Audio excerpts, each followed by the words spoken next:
వర్తమానం వార్తలకు స్వాగతం. నేను మీ ఉదయ్ కుమార్. ఈరోజు వార్తల్లోని ప్రధానాంశాలు. డ్రోన్తో ఢీకొట్టి ట్రంప్ను హత్య చేయాలనుకున్న ఇరాన్.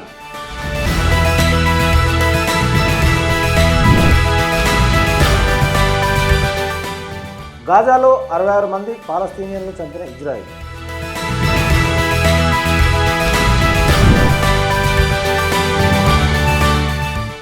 భారత రాజ్యాంగ ప్రవేశికపై నిప్పులు చెరుగుతున్న హిందూ జాతీయవాదులు.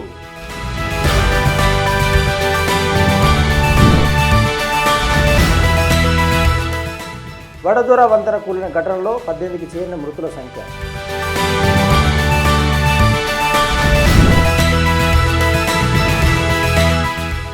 బీహార్ ఓటర్ల జాబితా సవరణ కోసం ఆధార్ను కూడా పరిగణించాలన్న సుప్రీంకోర్టు.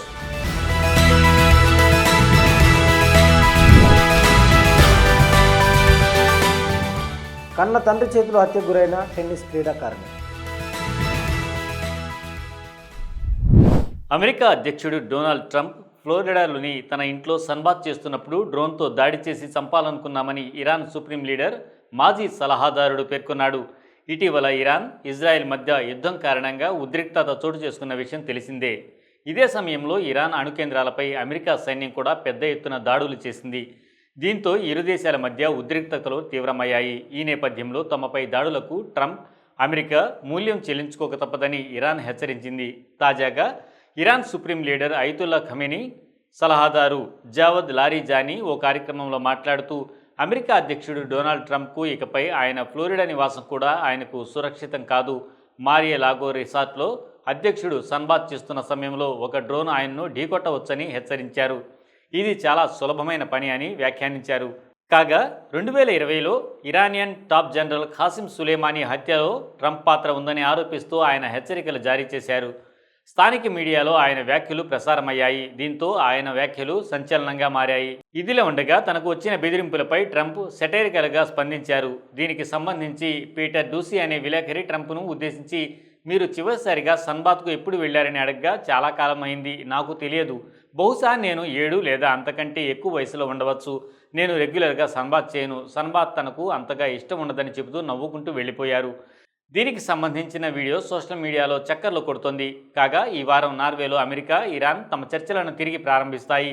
ఏదో ఒక సమయంలో ఇరాన్పై ఆంక్షలను ఎత్తివేయాలని తాను కోరుకుంటున్నానని ట్రంప్ అన్నారు. కానీ ఇరాన్ అధ్యక్షుడు మసూద్ పెజెష్కియాన్ టక్కర్ కార్ల్సన్కు ఇచ్చిన ఇంటర్వ్యూలో 2 దేశాల మధ్య సంబంధాలలో విశ్వాసం ఒక సమస్యగా ఉంటుందని అన్నారు. సుప్రీం నాయకుడు అయతుల్లా అలీ ఖమేనీ అణు కార్యక్రమాన్ని ముగించకపోతే ఇరాన్పై మళ్లీ బాంబు దాడి చేస్తానని ట్రంప్ బెదిరించారు. గాజాను శవాల దిబ్బగా మార్చిన ఇజ్రాయెల్ రక్తదాహం తీరడం లేదు.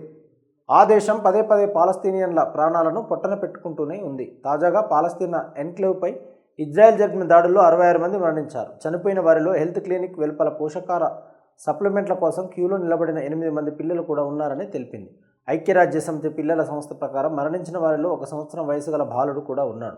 అతని తల్లి కొన్ని గంటల ముందు తనతో మొదటిసారి మాట్లాడిందని చెప్పింది. తల్లి కూడా తీవ్రంగా గాయపడిందని యూనిసెఫ్ పేర్కొంది. అనేక మంది గాయపడినట్లు తెలిపాయి. క్షతగాత్రులకు ఆసుపత్రిలో చికిత్స అందిస్తున్నట్లు పేర్కొన్నాయి. గాజాలో ఇజ్రాయెల్ అభం శుభం తెలియని పిల్లలను చంపడాన్ని యూనిసెఫ్ ఖండించింది.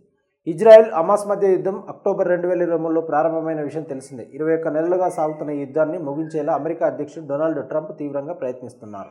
ఇజ్రాయెల్ హమాస్ మధ్య కాల్పుల విరమణకు ఒత్తిడి చేస్తున్నారు. అయినా చర్చల్లో ఎలాంటి పురోగతి కనిపించట్లేదు. ప్రస్తుతం అమెరికా పర్యటనలో ఉన్న ఇజ్రాయెల్ ప్రధాని బెంజమిన్ నెతన్యాహుతో ట్రంప్ 2 రోజుల వ్యవధిలోనే 2 సార్లు భేటీ అయ్యారు. యుద్ధం ముగింపు, బందీల విడుదల, కాల్పుల విరమణ ఒప్పందం వంటి అంశాలపై చర్చించారు. గాజా అంశంలో తమ ప్రతినిధులు ఇజ్రాయెల్తో సుదీర్ఘ చర్చలు చేపట్టారని అమెరికా అధ్యక్షుడు డొనాల్డ్ ట్రంప్ తెలిపిన విషయం తెలిసిందే. గాజాలో 60 రోజుల కాల్పుల విరమణకు ఇజ్రాయెల్ అంగీకరించిందని, ఆ సమయంలో అన్ని పార్టీలతో కలిసి యుద్ధాన్ని ఆపేందుకు ప్రయత్నిస్తామని అన్నారు. శాంతి ఒప్పందం కోసం ఖతార్, ఈజిప్టు తీవ్రంగా ప్రయత్నించాయని, వాళ్లే దీనికి సంబంధించిన తుది ప్రతిపాదన చేస్తారన్నారు. మిడిల్ ఈస్టు మంచు కోసం హమాస్ ఆ ఒప్పందాన్ని అంగీకరిస్తుందని ఆశిస్తున్నట్లు తెలిపారు. అయితే గాజాపై యుద్ధాన్ని పూర్తిగా ఆపేస్తామంటేనే ఒప్పందాన్ని అంగీకరిస్తామని హమాస్ సంస్థ తెలిపింది. మన దేశంలో 1975వ సంవత్సరం అత్యవసర పరిస్థితి విధించినప్పుడు రాజ్యాంగ ప్రవేశికలోని సోషలిస్ట్, లౌకిక పదాలను చేర్చారని ఆర్ఎస్ఎస్ ప్రధాన కార్యదర్శి దత్తాత్రేయ హోసబాలే ఇటీవల వ్యాఖ్యానించిన విషయం తెలిసిందే. అంబేద్కర్ రూపొందించిన రాజ్యాంగంలో ఆ పదాలు ఎప్పుడూ భాగం కాదని ఆయన ఇటీవలే అభిప్రాయపడ్డారు. వాటిని తొలగించాలని ఆయన డిమాండ్ చేశారు. హిందుత్వ వర్గాల నుండి ఇటువంటి డిమాండ్ తలెత్తడం ఇదే మొదటిసారి కాదు. 2014లో బీజేపీ ప్రభుత్వం అధికారంలోకి వచ్చినప్పుడు ఆ తర్వాతి గణతంత్ర దినోత్సవం జనవరి 2015లో ప్రభుత్వం రాజ్యాంగ ప్రవేశిక చిత్రంతో ఒక ప్రకటనను విడుదల చేసింది. అందులో ఈ పదాలు లేవు. ప్రస్తుత రాజ్యాంగం నుండి ఈ పదాలను తొలగించాలని డిమాండ్ చేస్తూ కోర్టుల్లో కేసు దాఖలు చేశారు. కాగా గత ఏడాది నవంబర్ 25 రాజ్యాంగం 75వ వార్షికోత్సవం సందర్భంగా అనేక పిటిషన్లు దాఖలయ్యాయి. సుప్రీంకోర్టు వీటిని తిరస్కరించింది. ప్రవేశికలో సోషలిస్ట్, లౌకిక అనే 2 పదాలు మాత్రమే కాదు, హిందూ జాతీయవాదులు మొత్తం రాజ్యాంగానికి వ్యతిరేకం, మనుస్మృతి మార్గదర్శక సూత్రంగా ఉండే హిందూ దేశం కోసం కృషి చేయడం ఆర్ఎస్ఎస్, బీజేపీ ప్రధాన ఎజెండా. 1950 జనవరి 26న భారత రాజ్యాంగం అమలైన వెంటనే ఆర్ఎస్ఎస్ మౌత్ పీస్ ఆర్గనైజర్ రాజ్యాంగాన్ని తీవ్రంగా విమర్శిస్తూ సంపాదకీయ వ్యాసం రాసింది. అదే సమయంలో హిందూ జాతీయవాద సిద్ధాంతకర్త విడి సావర్కర్ మన హిందూ జాతికి వేదాల తర్వాత అత్యంత పూజ్యనీయమైన గ్రంథం మనుస్మృతి అని, ప్రాచీన కాలం నుండి మన సంస్కృతి, ఆచారాలకు ఇది ఆధారం అయింది అని సావర్కర్ పేర్కొన్నారు. 1998లో బీజేపీ ఎన్డీఏగా అధికారంలోకి వచ్చింది. రాజ్యాంగం పాతదైపోయిందని, సవరణ అవసరమని చెబుతూ దానిని సమీక్షించడానికి వెంకటాచలమయ్య కమిషన్ను నియమించింది. కమిషన్ తన నివేదికను సమర్పించింది. కానీ దానికి భారీ వ్యతిరేకత వచ్చింది. కాబట్టి దాని సిఫార్సుల అమలును నిలిపివేశారు. 2000 సంవత్సరంలో కె సుదర్శన్ ఆర్ఎస్ఎస్ సర్ సంఘచాలక్ అయినప్పుడు దీనితో ఏమాత్రం నిరాశ చెందకుండా భారత రాజ్యాంగం పాశ్చాత్య విలువలపై ఆధారపడి ఉందని, దానిని రద్దు చేసి హిందూ పవిత్ర గ్రంథాలు అంటే మనుస్మృతి ఆధారంగా మార్చాలని అన్నారు. చాలామంది బీజేపీ నాయకులు ఈ విధంగా చెబుతూనే ఉన్నారు. కర్ణాటకకు చెందిన అనంత్ కుమార్ హెగ్డే రాజ్యాంగాన్ని మార్చడానికి తాము అధికారంలోకి ఉన్నామని చెప్పారు. బీజేపీ 400 పార్ నినాదాన్ని దృష్టిలో ఉంచుకొని వారి నాయకుల్లో చాలామంది తమకు ఇన్ని సీట్లు అవసరమని, తద్వారా వారు రాజ్యాంగాన్ని మార్చాలని, తమ లక్ష్యాన్ని సాధించగలరని పునరుద్ఘాటించారు. రాజ్యాంగాన్ని వివిధ దశల ద్వారా తారుమారు చేయడానికి ప్రయత్నించడం, అదే సమయంలో అధికారంలో ఉన్నప్పుడు రాజ్యాంగ నీతిని దాటవేసే విధానాలను అవలంబించడం ఆర్ఎస్ఎస్, బీజేపీ వ్యూహం. గత దశాబ్దం నుండి మనం చూస్తున్నది అదే. హోసబాలే వ్యూహం కూడా ఇదే అని మనం భావించాలి. వడోదర జిల్లాలో మైసాగర్ నది వంతెన కూలిపోయిన ఘటనలో మృతుల సంఖ్య 18కి చేరుకుందని అధికారులు తెలిపారు. ఇంకా 2 వ్యక్తులు కనిపించకపోవడంతో ఈ రోజు ఉదయం ఇది తిరిగి అన్వేషణ మొదలుపెట్టారు. 4 దశాబ్దాల నాటి ఆనంద్ వడోదర జిల్లాలను కలిపే వంతెనలోని ఒక భాగం కూలిపోవడంతో అనేక వాహనాలు మైసాగర్ నదిలోకి పడిపోయాయి. నదిలో దట్టమైన బురదలో వాహనాలు చిక్కుకుపోయినందున ట్రక్కుతో సహా వాటిని వెలికి తీయడం సవాల్తో కూడుకున్న పనిగా మారిందని, అటువంటి పరిస్థితుల్లో ఏ యంత్రం పనిచేయడం లేదని అధికారులు తెలిపారు. వంతెన కూలిన ఘటనలో గురువారం రాత్రి మరో మృతదేహం లభ్యం కావడంతో మృతుల సంఖ్య 18కి చేరుకుంది. 2 వ్యక్తులు ఇంకా గల్లంతయ్యారు. అలల కారణంగా రెస్క్యూ ఆపరేషన్ నిలిపివేశారు. నేడు మళ్లీ ప్రారంభించారు. జాతీయ విపత్తు ప్రతిస్పందన దళం ఎన్డీఆర్ఎఫ్, రాష్ట్ర విపత్తు ప్రతిస్పందన దళం ఎస్డీఆర్ఎఫ్, ఇతర ఏజెన్సీలకు చెందిన కనీసం 10 బృందాలు రోజంతా గాలింపు రెస్క్యూ ఆపరేషన్ నిర్వహించాయి. లోడ్తో ఉన్న ట్రక్తో సహా కొన్ని వాహనాలు ఇప్పటికీ నదిలోని బురదలో చిక్కున్నందున వాటిని బయటకు తీయడానికి జిల్లా యంత్రాంగం భారత సైన్యానికి చెందిన హై పెర్ఫార్మెన్స్ ట్రక్కును ఉపయోగించిందని ప్రభుత్వ ప్రకటన తెలిపింది. బురద సమస్యను అధిగమించడానికి 3 ట్రక్కుల లోడ్ల కాంక్రీట్ మిశ్రమం ద్వారా రెస్క్యూ బృందాల కోసం నది ఒడ్డున తాత్కాలిక వేదికను సిద్ధం చేసినట్లు ప్రకటన తెలిపింది. గురువారం గుజరాత్ ముఖ్యమంత్రి భూపేంద్ర పటేల్ వంతెన కూలిపోవడానికి సంబంధించి రాష్ట్ర రోడ్లు, భవనాల విభాగానికి చెందిన 4 ఇంజనీర్లను సస్పెండ్ చేశారు. రోడ్లు, భవనాల విభాగాన్ని నిర్వహిస్తున్న సీఎం పటేల్ వంతెన వద్ద నిర్వహించిన మరమ్మతులు, తనిఖీలు, నాణ్యత తనిఖీలపై నివేదికను సిద్ధం చేయాలని నిపుణులను కోరారని, ఈ నివేదిక ఆధారంగా 4 ఇంజనీర్లను సస్పెండ్ చేయాలని నిర్ణయం తీసుకున్నారని తెలిపింది. ఈ సంఘటన దృష్ట్యా రాష్ట్రంలోని ఇతర వంతెనలపై వెంటనే తనిఖీలు నిర్వహించాలని సీఎం పటేల్ ఆ శాఖాధికారులను ఆదేశించారు.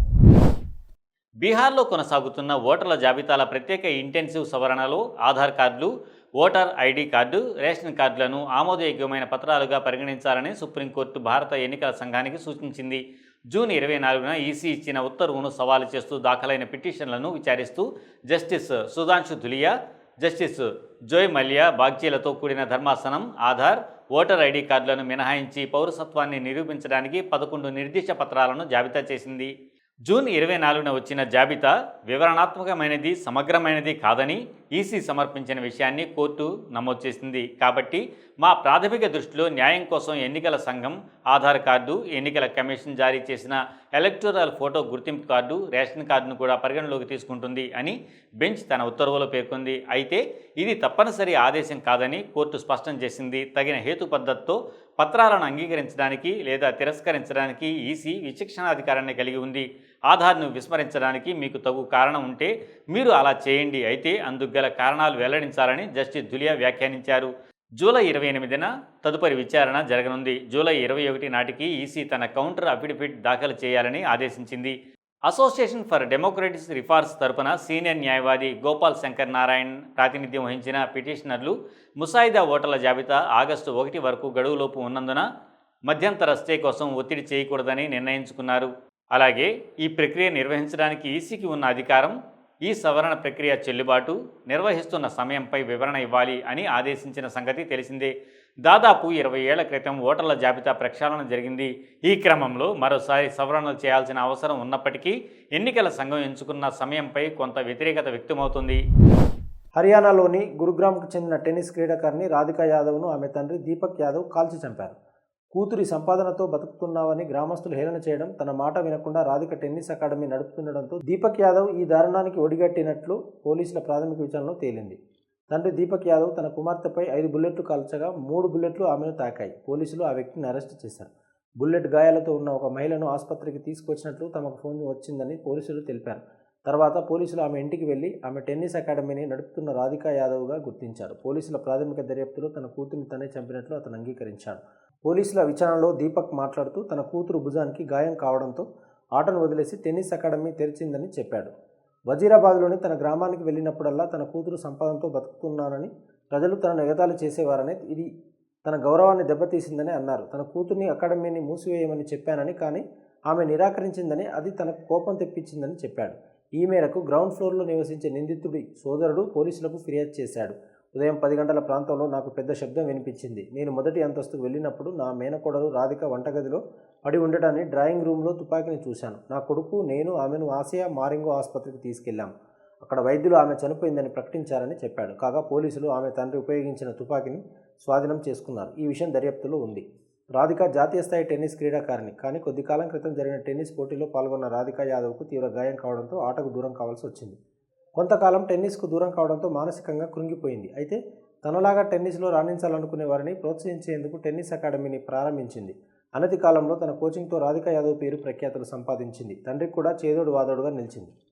ఈ వార్తలు ఇంతటితో సమాప్తం. మరిన్ని విశేషాలతో మళ్ళీ మీ ముందుంటాం. లైక్ చేయండి, షేర్ చేయండి, సబ్స్క్రైబ్ చేయండి. వర్తమానాన్ని ప్రజల్లోకి తీసుకువెళ్ళండి. అంతవరకు సెలవు. ధన్యవాదాలు.